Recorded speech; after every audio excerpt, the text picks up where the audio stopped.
Olá, meus amigos, boa tarde. Vamos dar início à nossa live hoje especial para falar da reforma da Lei de Falências e Recuperação de Empresas. Com certeza, e sem a menor sombra de dúvidas, é um dos assuntos mais falados na comunidade jurídica, empresarial, contadores e administradores, em função da sua recente promulgação, que aconteceu no dia 24 de dezembro de 2020. Eu até brinco com os meus colegas que foi um presente de Natal, para nós estarmos estudando e aprimorando. Ao longo desses últimos meses, desde a aprovação no Senado do projeto de lei ainda 4458/2020, nós começamos a escrever diversos artigos falando acerca da reforma, tivemos continuidade e ela culminou com a elaboração de um e-book com as principais alterações da reforma. Nós traremos, além das principais alterações, um quadro comparativo para auxiliar no estudo da nova legislação. Eu digo nova legislação, apesar de não ser a nova lei, como muitos estão chamando, em razão da modificação e substancial.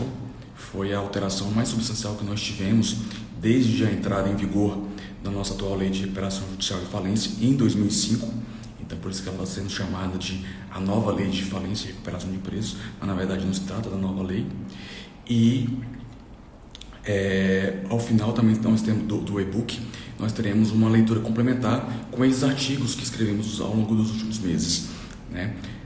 Eu escrevi juntamente com os sócios em coautoria, aí aqui destaco o artigo de LGPD com a doutora Nicole Soares, responsável pelo núcleo de empresas, o próprio Dr. Rafael Lara, que será o nosso convidado hoje, escrevendo sobre as principais alterações no direito e processo do trabalho, e também escrevemos um artigo em coautoria com o sócio Rafael Arruda, falando das alterações em relação à fazenda pública, que é um dos responsáveis pelo núcleo de direito público do escritório. A promulgação da lei no dia 24 e o breve e curto prazo de vacatio legis acabou transformando isso numa corrida contra o tempo, que até o título que eu dei a um dos artigos que eu publiquei durante essa semana, porque agora no dia 23 de janeiro a lei já entra em vigor. Essa lei entra em vigor, ela se aplica de imediato a processo de recuperação judicial e falência já em tramitação, diferente da lei 11.101, que quando entrou em vigor ela revogou o decreto-lei 4461 de 45, e ela só aplicava a processos novos, a que fossem ajuizados posteriormente ao pedido. Então, como eu bem destaquei, em regra, essa lei já se aplica a processo já em andamento, né? Aqui eu vou destacar algumas exceções em relação à sua aplicação, que é em relação à possibilidade de apresentação de plano alternativo pelos credores. Então, essa só vale para processos novos. O Dr. Rafael Lara Martins acabou de entrar. Deixa eu mandar o convite aqui para ele, só um instante.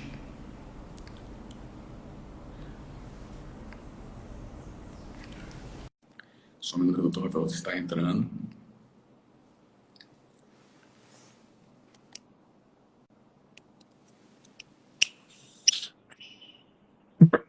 Boa tarde, Rafael.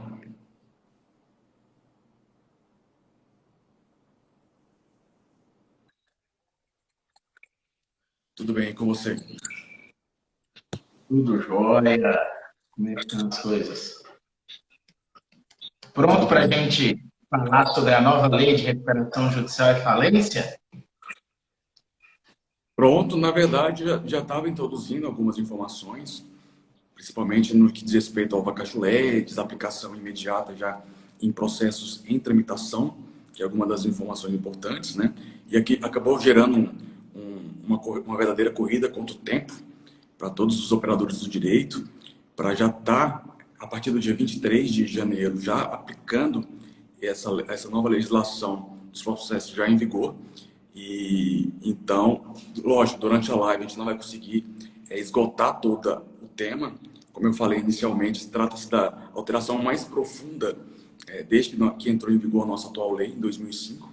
Mas, com certeza, as informações que nós traremos e em complemento ao e-book que nós estaremos lançando hoje, vai ajudar os nossos colegas, os nossos clientes e a sociedade em geral na assimilação desse novo conteúdo, dessas novas informações. Muito bom. Temos que fixar o comentário da live aí, né? Para que todos possam acompanhar. Está fixado reforma da Lei de Recuperação Judicial e Falência com o Felipe Denk, que é um grande especialista. E no final da live a gente vai ter uma surpresa para todos vocês, que é o que nós vamos colocar de informação de onde que vocês vão poder ter acesso a um e-book totalmente gratuito que o professor Felipe está colocando aí à disposição de vocês.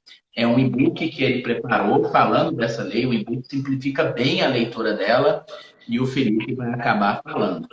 E a ideia é a gente fazer aqui um resumo das principais alterações, sem aprofundar especificamente nos temas, nos próximos 45 minutos, e efetivamente, após isso, a gente poder liberar esse material, esse e-book. Tá? Muita gente passou ontem, hoje, o dia me pedindo cadê o e-book, cadê o link do e-book, né, Felipe? Então, uma oportunidade muito bacana. Quero agradecer aí a todos que estão chegando. O Felipe Denk, ele é um advogado especializado em recuperação judicial, é administrador judicial de diversas recuperações. Meu sócio aqui, trabalhamos juntos no Lara Martins Advogados e um grande professor da matéria. Felipe, então, a gente fazendo uma inversão aqui, você é o especialista, eu vou lhe entrevistando e a grande pergunta que eu começo é: mudou muita coisa ou mudou pouca coisa na lei de recuperação judicial? O que você me diz?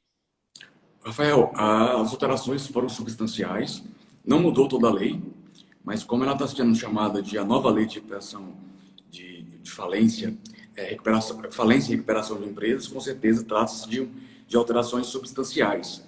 Né? Complementando o que o Dr. Rafael falou em relação ao e-book, nós vamos estar disponibilizando o link no chat para quem estiver nos acompanhando até o final e vamos também encaminhar o link para as pessoas que participaram da nossa enquete a respeito de quem queria ou não o acesso a esse e-book. E aí, na segunda-feira, nós vamos disponibilizar o link no site do escritório, em nossas redes sociais, em minha rede social, para que todo o público tenha acesso, depois, na segunda-feira, a esse e-book.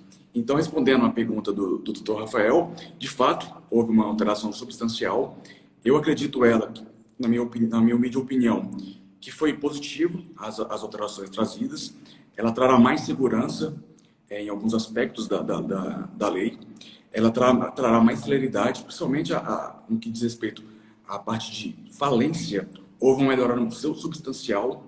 Vai tentar trazer um princípio a ser buscado dentro dos processos falimentares, é a celeridade, que hoje nós sabemos que quem atua em processos de falência, de falências de 10, 20, 30 anos, que a gente não conseguiu o encerramento. Então, vai ser um princípio a ser buscado, é a celeridade. E um dos dispositivos incluídos, que vai trazer essa celeridade no processo falimentar, é a venda de ativos no prazo de 50 dias. Então, o administrador judicial nomeado no processo falimentar terá o prazo de, após a apresentação do auto de arrecadação, ele terá o prazo de 180 dias para vender esses ativos. Isso tem expectativa de efetividade prática, Felipe?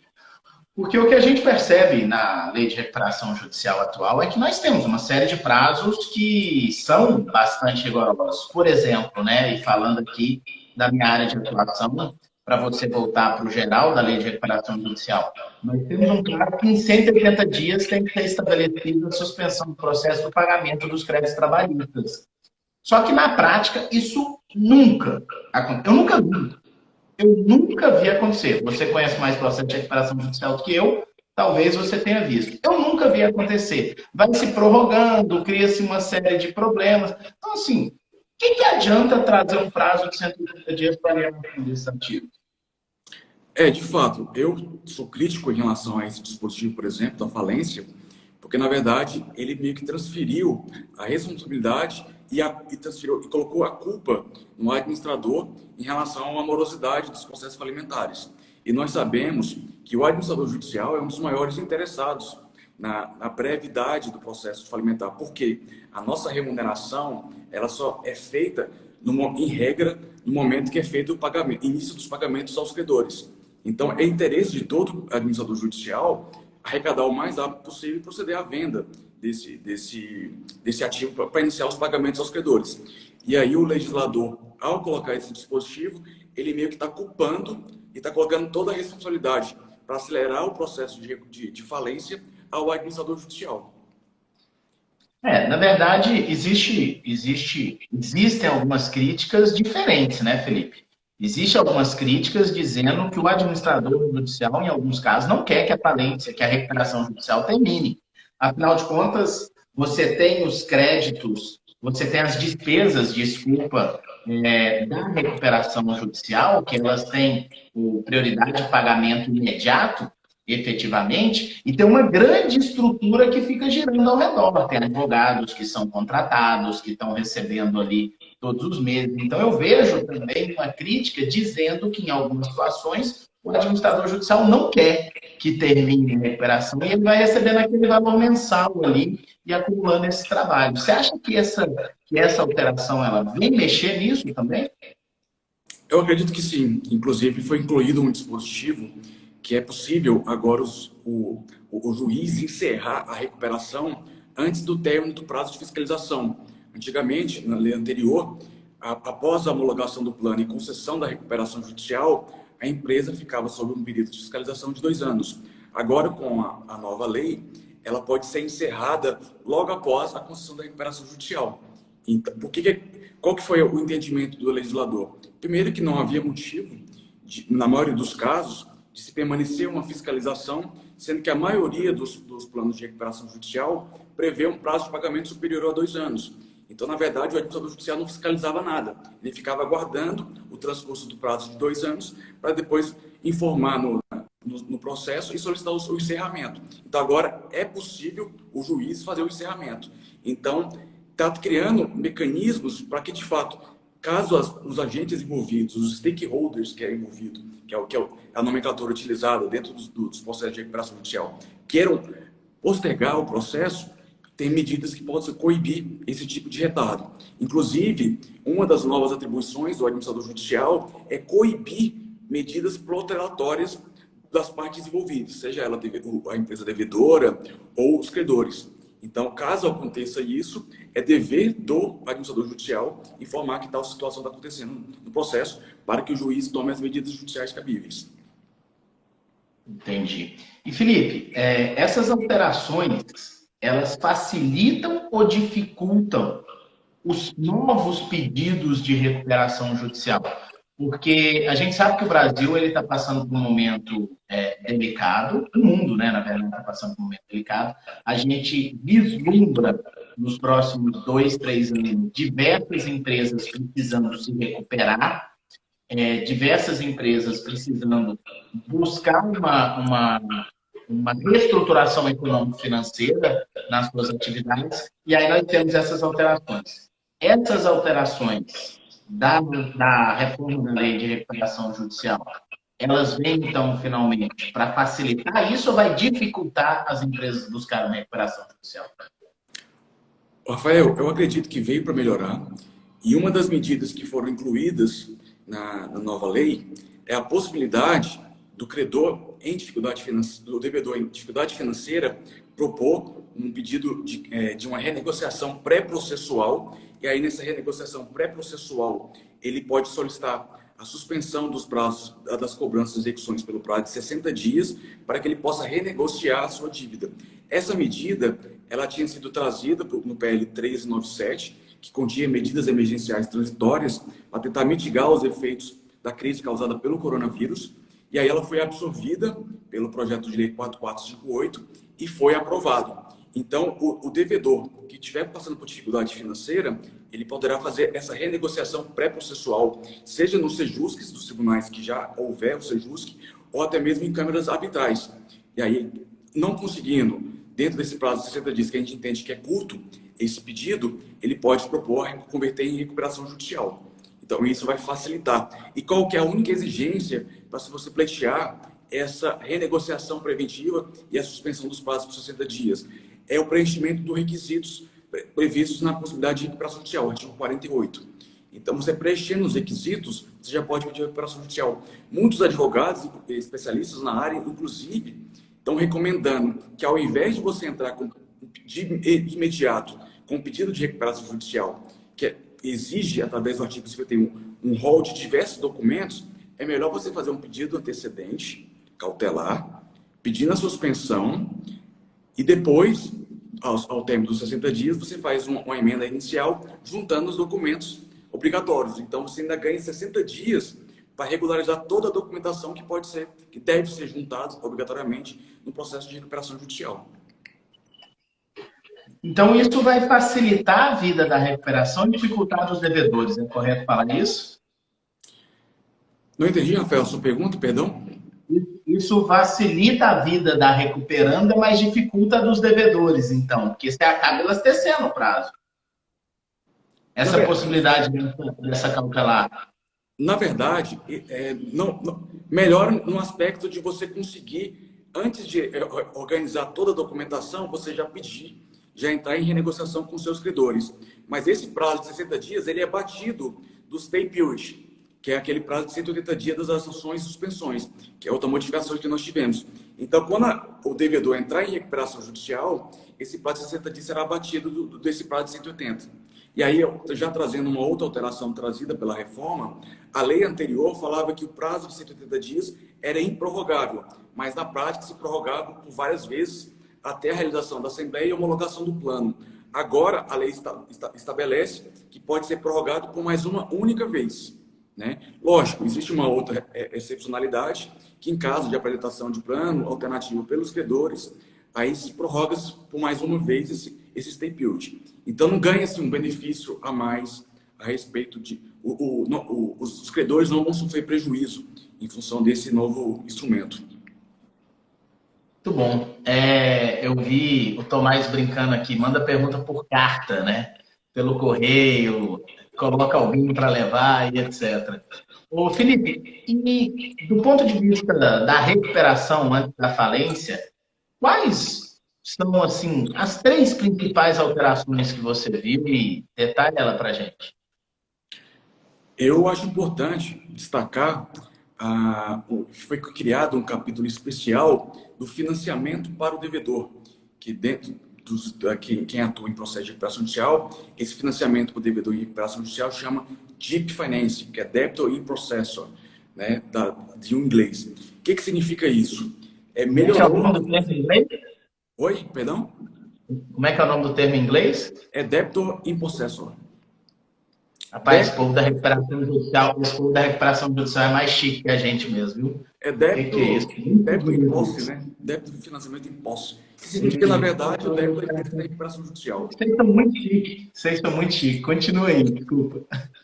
E aí, dentro do Deep Finance, qual que é uma das grandes dificuldades da empresa em recuperação judicial? É a obtenção de recursos para fomentar a sua atividade e manter o funcionamento de sua atividade. A primeira coisa que acontece, na maioria dos casos, quando a empresa pede recuperação judicial, o empresário pede recuperação judicial, é perder sua linha de crédito. Então, a previsão, a criação desse capítulo especial do Deep Finance, ele de fato vai ajudar, pode estimular a obtenção de recursos. Qual que é as vantagens dadas para o financiador que ajudar no fomento da atividade empresarial? Ele vai ter uma super prioridade em caso de convolução e falência. Então, ele é um crédito extraconcursal, ou seja, ele não está sujeito à recuperação judicial. E dentro dos extraconcursais, que tem prioridade no pagamento no processo falimentar, ele é o primeiro a receber. Outra coisa, outra garantia que foi dada, outra situação que foi dada pela lei para tentar melhorar o ambiente de financiamento para a empresa em recuperação judicial é a possibilidade de você utilizar garantias que já foram utilizadas em tomadas de empréstimos como uma garantia secundária. Então, você pode dar 2 garantias, 3 garantias dentro do mesmo bem. Então, isso pode auxiliar nessa obtenção de recursos, né? Então, lógico, o Deep Finance já era utilizado na lei de recuperação anterior, mas a criação dele de expressos e essa super prioridade pode auxiliar na obtenção de recursos, com certeza. Respondendo ainda a sua pergunta no aspecto da falência, eu acho que o Fresh Start, que são mecanismos para que o empresário retorne mais rápido a exercer sua atividade empresarial, ela é interessante. O Fresh Start, ele é um instrumento utilizado, advindo do direito norte-americano, qual que é a ideia do Fresh Start? O empresário, a empresa, ela exerce uma função social muito importante através da geração de riquezas, circulação de bens e produtos, o pagamento de impostos, criação de emprego. Então, é importante para a economia que aquele empresário que passou por dificuldade financeira e teve a sua falência decretada, ele possa se reinserir no mercado o mais rápido possível. E uma das previsões para que facilite esse fresh start, na verdade, na prática é muito difícil, é a redução do pagamento dos créditos pirografários. Se vocês observarem nos artigos 83 e 84, que fala da classificação, os créditos pirografários, ele é um dos últimos a receber. E aí houve a redução. Se o devedor pagar 25% dos créditos pirografários, já é uma hipótese de encerramento das suas obrigações, ele podendo retornar às suas atividades. Um outro ponto que também está previsto em lei é a previsão legal de 3 anos. Então, da decretação da falência, transcorrido o prazo de 3 anos, ele também pode retornar ao exercício das suas atividades. Ele pode, né, retornar a empreender. Bacana, hein? E eu percebo, Felipe, isso tudo que você está falando está no e-book que você fez e a gente vai disponibilizar para o pessoal no final, né? Exato. Bacana.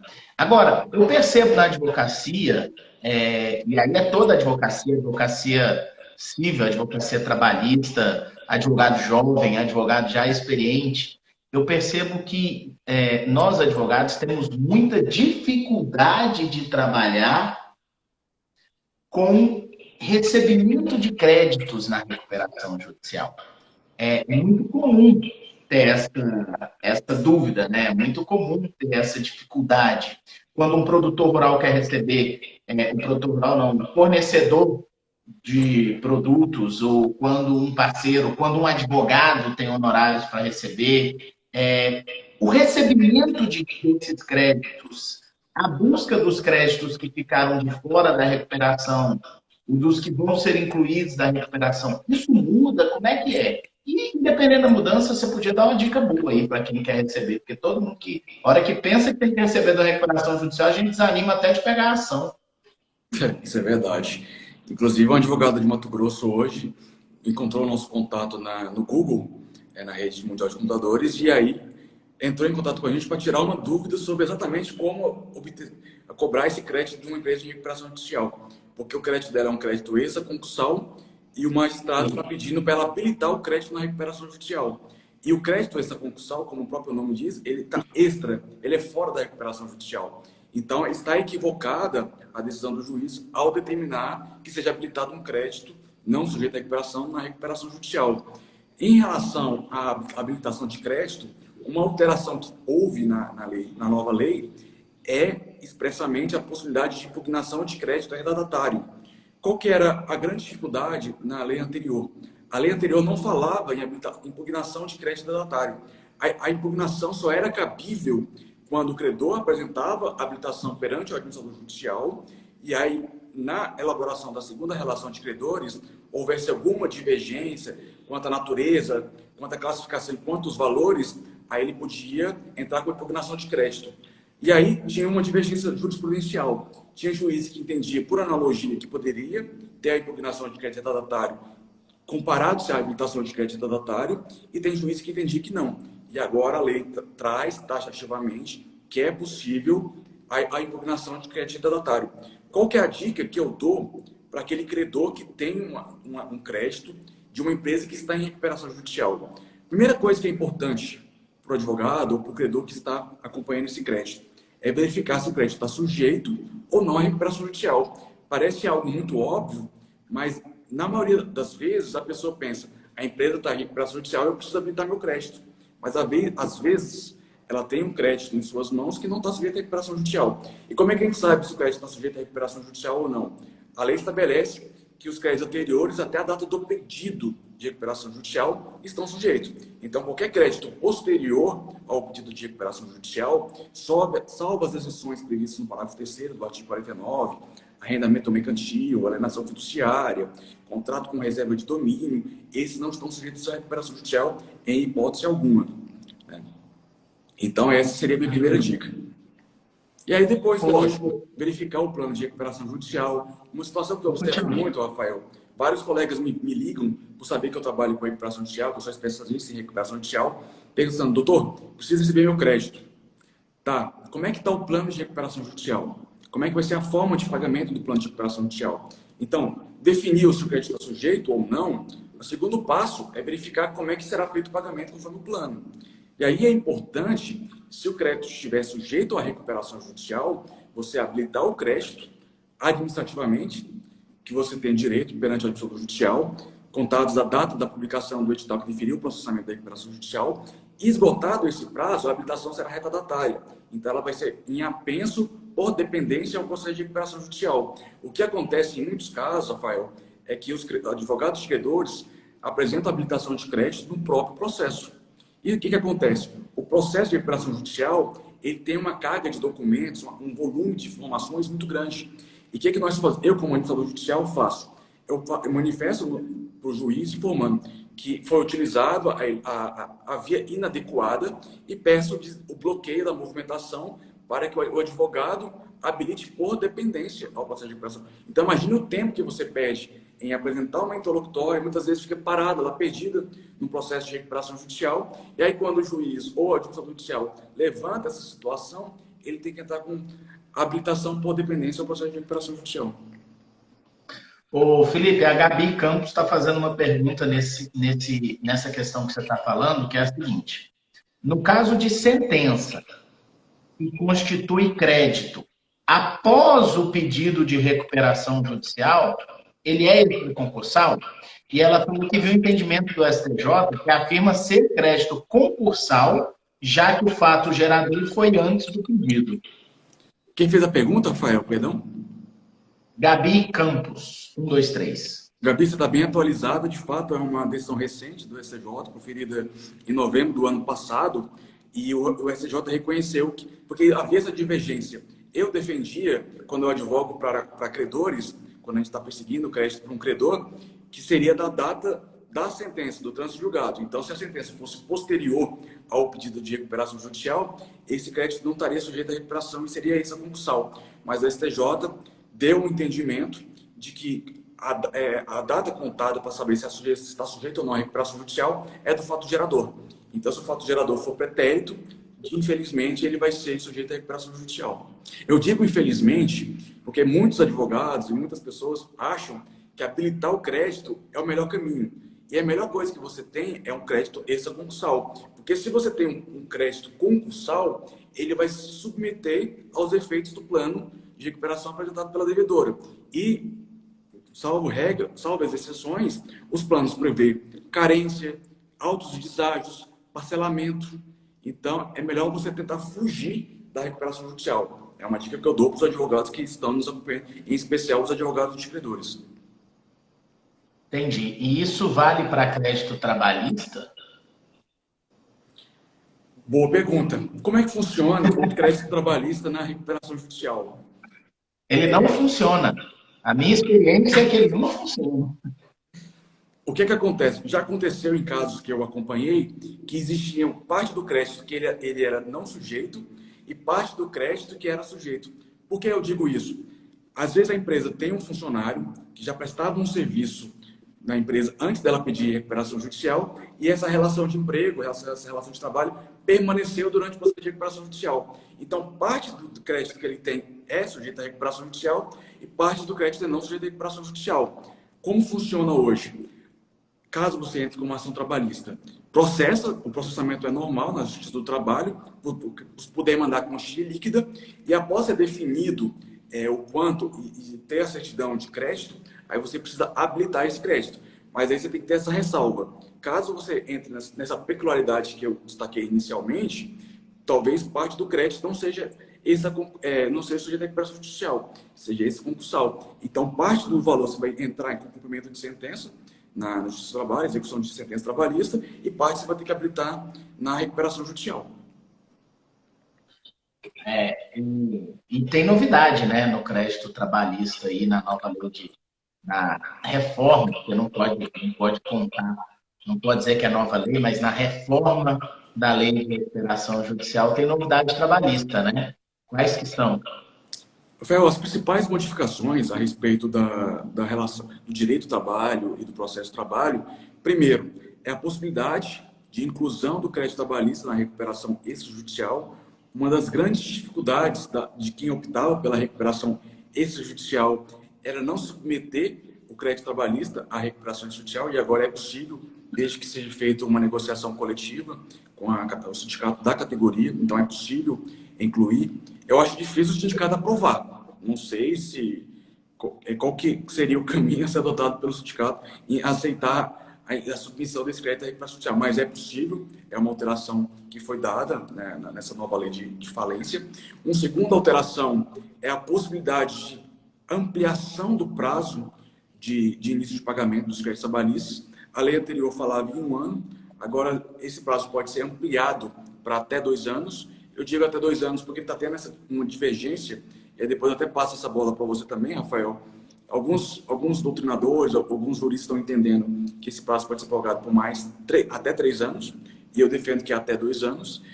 E aí tem alguns requisitos cumulativos. Você precisa ter aprovação pela classe, então nesse caso a classe trabalhista precisa aprovar essa situação. Tem a garantia que tem que ser, a empresa devedor tem que comprovar a garantia, né, suficiente para satisfazer o pagamento dos créditos trabalhistas, né, e tem que garantir o pagamento da integralidade desse crédito. Isso quer dizer o quê? Não pode prever desconto, não pode prever deságio. E aí, em relação a isso, Rafael, ou em relação ao prazo, o que você entende? Seria 2 ou seria 3 anos? Olha, é interessante porque, de fato, existe essa divergência. Meu amigo querido Rafael Mugiara, por exemplo, ele até publicou um artigo muito interessante falando que é 1 mais 2, o que totalizam 3. Mas eu não consigo enxergar esse 1 mais 2, porque para pensar em 1 mais 2, eu teria que mudar o plano. O que acontece? Nós temos diferença de requisitos formais de que tipo de desconto eu vou dar ou não no crédito trabalhista, como você estava falando. Para eu ter a extensão, eu não posso ter desconto. Para eu não ter a extensão, eu posso ter desconto. Apesar de que o Rafael Muziara tem um argumento muito interessante, que é a exposição de motivos, né? E na exposição de motivos, você fala de uma necessidade de um prazo alongado e ele traz isso para falar de 3 anos. Só que o que acontece? Para ser 1 mais 2, a gente teria que ter uma interpretação em que a lei falasse que aquele prazo poderia ser ampliado por mais 2 anos. Sendo que a lei ela fala que o prazo ele pode ser ampliado por até 2 anos. Eu tenho 1, eu amplio para 2. Eu não tenho 1 e amplio para mais 2. Então, eu ainda estou entendendo que são 2 anos no máximo o prazo de pagamento de créditos trabalhistas. Em relação ainda a fazer um complemento, e aí houve o veto, é um dos vetos presidenciais, foram 6 vetos no total, e um deles eu reputei como muito ruim, que se tratava da possibilidade de suspender a execução trabalhista em face do responsável solidário ou subsidiário.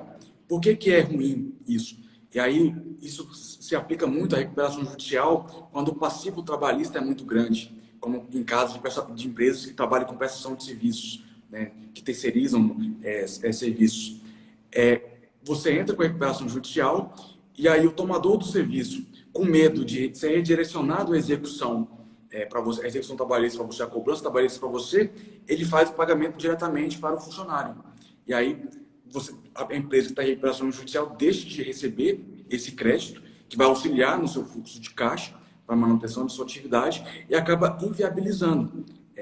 A gente tem aqui em Goiás casos de grandes empresas que eram prestadores de serviços que acabaram se convolando em falência, e uma das grandes dificuldades era isso, a impossibilidade de suspensão. E aí a nova lei trouxe isso como possível, então você pede a recuperação judicial automaticamente, dentro do prazo do stay period, também suspendia contra o responsável solidário e subsidiário, e houve o veto.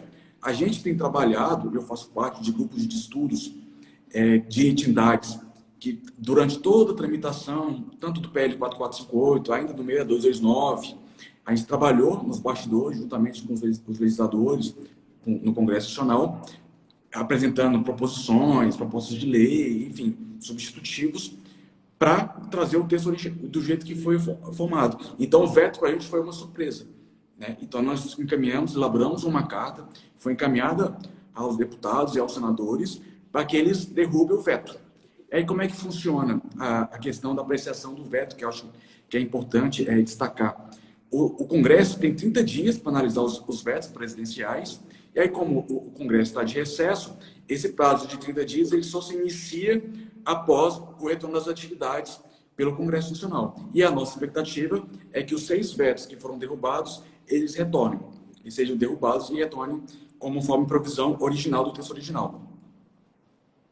Tá, mas olha só, então, a gente está caminhando quase para o fim da live, e eu tenho certeza, eu estou vendo aqui pelos comentários que tem muito advogado trabalhista participando. Tem até 2 perguntas interessantes, uma da prescrição e outra da acordo. Felipe, vamos lá. Sou advogado trabalhista, eu vou propor uma reclamação trabalhista em face de uma empresa que está em recuperação judicial. O crédito é de antes de a empresa entrar com um pedido de recuperação judicial. Ou seja, o crédito, ele concorre, ele é concursal. O que eu, advogado trabalhista, tenho que fazer para me proteger, para tomar cuidado, para garantir que eu vou estar lá inserido no rol de credores, que o meu crédito vai ser observado? O que eu tenho que fazer? Existe uma separação, existe uma confusão, porque, por exemplo, no caso da recuperação judicial, o fato de você ainda estar com o crédito em discussão, você não vai ter nenhum prejuízo quando esse crédito for apurado e for inserido. Por que eu digo isso? Existem fases de verificação de crédito na recuperação judicial. Ela tem a fase inicial, que é a verificação feita pelo administrador judicial. Após a elaboração e divulgação da segunda lista de credores, abre prazo para eventuais impugnações de crédito e a consolidação do quadro geral de credores. O que é feito na prática? Respondendo essa pergunta no que tange ao crédito trabalhista. Você entra com a ação trabalhista, com a reclamatória trabalhista, informa nos autos e pede a sua habilitação para que você receba as informações das movimentações do processo de recuperação judicial, da recuperação judicial, e continua com o prosseguimento. Quando você tiver com a certidão de crédito trabalhista, você pede a habilitação do crédito. O que eu tenho feito, e vários magistrados têm recomendado? Em regra, quando passa o prazo de 15 dias de habilitação administrativa, que é iniciada após a publicação do despacho que definiu o processamento da recuperação judicial, toda habilitação ela é retardatária. Mas vamos ver se você concorda comigo, Rafael. O crédito discutido na justiça especializada, nesse caso a justiça do trabalho, não tem, a justiça comum não tem autoridade, não tem autonomia para estar desconstituindo esse crédito. Então, por que se falar em habilitação de crédito retardatário, sendo que já foi reconhecido pela justiça especializada? Então, eu, como administrador judicial e alguns magistrados, recomendo que, no caso do crédito trabalhista, essa habilitação pode ser feita perante o administrador judicial, que aí se torna muito mais célere. Então, mesmo passado o prazo, eu peço para o advogado trabalhista me mandar um e-mail com a certidão de crédito, procuração, como se fosse uma habilitação de crédito normal. Eu faço a verificação.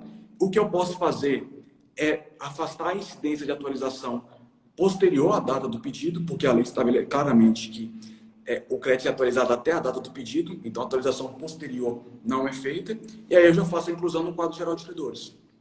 Mas olha só, tem determinados créditos trabalhistas que eles demoram 5 anos para eu conseguir uma certidão de crédito. Eu tenho recursos, eu vou para o TST, eu tenho muitas questões. Não seria o caso de uma habilitação com valor provisório para fazer uma reserva de crédito, uma indicação pelo valor da causa, até que esse crédito seja resolvido, que eu posso perder a oportunidade? É interessante essa sua pergunta, Rafael, porque a lei não fala que você tem que ter uma sentença ou certidão de crédito. A lei fala que você pode habilitar com documentos comprobatórios. Então, se você consegue produzir documentos que comprovam que você tem um crédito, você já pode fazer essa habilitação de crédito na recuperação judicial, e eu reputo pertinente a sua observação, enquanto você entra com a reclamatória trabalhista. Havendo alteração do valor Aí você pede a retificação do seu crédito. Essa, essa é a sugestão que eu dou e é o que eu oriento, Felipe. Você habilita o quê? Você habilita a sua petição inicial, dizendo, eu tenho um crédito, lá no valor da petição inicial. Aí, a recuperanda vai contestar, vai dizer, não, ele não tem esse valor da petição inicial. Ele tem algum outro valor e vai ser decidido por decisão judicial. E a gente fala, ok, então suspende aqui o valor final do meu crédito até que o processo trabalhista chegue ao fim. Mas eu garanto essa inclusão. Eu corro do risco de vir declarar que meu crédito é extraconcursal depois, que dependendo dessa demora do crédito trabalhista, existe de fato esse risco de o meu crédito trabalhista virar um crédito extraconcursal, apesar de você dizer que tem um entendimento, algum juiz tem um entendimento que não fica, pode sim, existem entendimentos que ele vira extraconcursal, e eu acabo resolvendo isso, né? Eu tenho sugerido dessa forma. E aí eu já emendo numa pergunta, uma outra pergunta que tem aqui. E o acordo? Olha só a pergunta que eu vou fazer. A recuperanda, ela pode fazer acordo na Justiça do Trabalho e pagar um crédito concursal? Não, por lei não. A lei estabelece que o pagamento. Não, porque isso é muito importante. Presta atenção. Eu acho que o pessoal tem que prestar muita atenção nisso. Que a pergunta foi: eu fiz um acordo e a empresa não pagou. Tá certo? Então vamos lá, gente. Tem dois tipos de crédito. Eu tenho um crédito trabalhista, o Felipe explicou lá no início da live. Eu tenho um crédito trabalhista que foi constituído antes do pedido de recuperação judicial. Então, ele é um crédito que se submete à recuperação. A empresa não pode fazer acordo para pagar esse crédito. Ela tem que fazer um acordo para definir o crédito e você poder habilitar. Ela não pode. Aí eu tenho um outro crédito, que é aquele trabalhador que trabalhou para recuperanda, que ele trabalhou depois do prazo de propositura, depois de proposta a recuperação judicial. Esse crédito do trabalhador que trabalhou para a recuperanda pode fazer um acordo para pagar. Esse ela pode, porque é um crédito extraconcursal. E se eu tiver os dois créditos? Se eu tiver os dois créditos, eu vou acabar justificando, porque o acordo vai estar ali, você acaba não definindo exatamente o que é e consegue receber. Rafael, mas eu conheço várias recuperações judiciais que o pessoal vai lá e faz acordo e paga. Mas veja, é porque lá na recuperação judicial tinha um crédito, precisava pagar os trabalhistas, e o juiz da recuperação autorizou utilizar esse crédito para fazer os acordos na Justiça do Trabalho, que ele pudesse. Já havia até o leilão reverso na Justiça do Trabalho em créditos de recuperação judicial. O que é o leilão reverso? A recuperanda, ela pega e fala, olha, eu tenho aqui 2 milhões de reais. Eu vou começar pagando quem me dá o maior desconto. Alguém me dá 90% de desconto? Aí não aparece ninguém. Alguém me dá 85%? Alguém me dá 80%? Aí aparece um cara com crédito grande.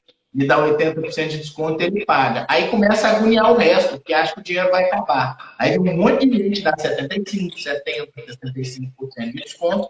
E às vezes a recuperanda salva um pouco de dinheiro aí e paga o maior número de dívidas possível. Em outros casos, não. Simplesmente manda habilitar e pagar de acordo com a habilitação. Cada situação é uma situação, né, Felipe? Rafael, aproveitei enquanto você estava fazendo as suas observações quanto ao pagamento de acordo, e aí eu disponibilizei para as pessoas que estão nos acompanhando o link. O link não é clicável. O link não é clicável. Então, o que você tem que fazer? Quando terminar a live, você coloca o link na sua bio para o pessoal poder baixar o e-book. Porque aqui na live não adianta, a pessoa não consegue clicar nesse link, entendeu? Entendi. Então, eu vou estar disponibilizando logo no final da nossa live, na minha bio, o link para download do e-book. Mas a gente atingiu aí nosso tempo. Felipe, precisa de fornecer um curso para a gente ali da nova lei de recuperação judicial, da reforma da lei de recuperação judicial. Pessoal, Felipe Denk vai disponibilizar lá na bio do perfil dele um link para vocês baixarem um e-book totalmente gratuito, para vocês receberem esse e-book e poderem estudar as alterações da lei de recuperação judicial. Independente de trabalhar com recuperação judicial, todos nós temos potencial para sermos, principalmente agora, pós-pandemia, procurados por algum credor de recuperação judicial. E temos que estar muito preparados. Felipe, parabéns pelo e-book. Aprendi muito na live com você, sempre estou aprendendo com você. É o cara em recuperação judicial, viu, bicho? Valeu demais. Rafael, eu também agradeço a sua participação e aproveitando esses minutinhos finais para trazer um pouquinho também de algumas alterações, em relação à aplicação do CPC. Existiam decisões informando que a Lei 11.101 aplicava-se, o CPC aplicava subsidiariamente na omissão da Lei 11.101. Agora, a previsão expressa da aplicação do CDC, as contagens dos prazos, que era uma situação que sempre gerava confusão, agora é feito em dias corridos, vai estar expressamente previsto. Então, todos os prazos, diferentemente do CPC, eles serão contados em dias corridos. O recurso cabível das decisões interlocutórias serão através de interposição de agravo de instrumento, que era uma outra situação que gerava confusão, principalmente para os advogados, porque o CPC traz um rol taxativo de casos de interposição de agravo de instrumento. Agora a lei estabelece, que é caso de fato agravo de instrumento, as decisões interlocutórias proferidas em processo de insolvência empresarial, e a lei estabelece uma prioridade na tramitação dos processos de insolvência empresarial. Então, o processo de recuperação judicial e falência, de acordo com o que está previsto em lei, terá uma prioridade em sua tramitação. Trazendo aqui um pouquinho para o nosso agro, em razão da importância do agronegócio para o estado de Goiás, é possível agora, já havia precedentes favoráveis, e o STJ estava encaminhando para definir a possibilidade de recuperação judicial do produtor da pessoa física, e agora, de fato, é permitido, tem previsão expressa nessa nova lei de recuperação judicial e falência. A comprovação do exercício da atividade de 2 anos, ela pode ser feita por citação contábil fiscal ou livro caixa digital do produtor rural pessoa física. Então, você preenchendo o requisito temporal do exercício da atividade empresarial, do exercício de atividade rural por mais de 2 anos, você pode pedir a recuperação judicial. Eu acho que foi algo positivo e, na verdade, consolidou um posicionamento que estava sendo construído e consolidado no Superior Tribunal de Justiça. Um outro ponto que eu acho que é interessante, Rafael, a gente vai até o final, Rafael, só uma dúvida. Vamos até o final? Aproveita para falar os últimos 10 minutos ou a gente já pode estar encerrando? O que você sugere? Não precisa, até porque não tem final mais, né? O Instagram ele liberou o tempo de live. Tá liberado? Mas era só um resumo. Mas olha só, quero agradecer. Tem gente falando que conseguiu copiar e colar e baixar o e-book. O Rony está falando que merece uma live na comissão de RJ do DF. Rony, pode chamar o Felipe, eu tenho certeza que ele se dispõe. E a Fabiane falou que o Edu quer saber se menor pode ser a J, porque o Edu já quer começar a trabalhar. Agradecer a todo mundo, agradecer meu querido amigo professor Reinaldo Mineiro, agradecer Basílio, o Basílio está sempre aí com a gente, e agradecer todos os notáveis. Quero saber se tem notável nessa live de recuperação judicial, se os notáveis vão só para a live trabalhista, né? E segunda-feira tem o TNT, que vai ter um evento incrível trabalhista, de segunda a sábado, que vai transformar a advocacia trabalhista, quem for advogado trabalhista. E, Felipe, agora eu acho que a ideia é você falar, para encerrar, aonde que você vai deixar esse e-book, porque está todo mundo querendo fazer o download do e-book. O e-book vai ser disponibilizado na minha bio, no Instagram, vai ser disponibilizado no site do escritório e nas redes sociais do escritório também, lá na Martins Advogados.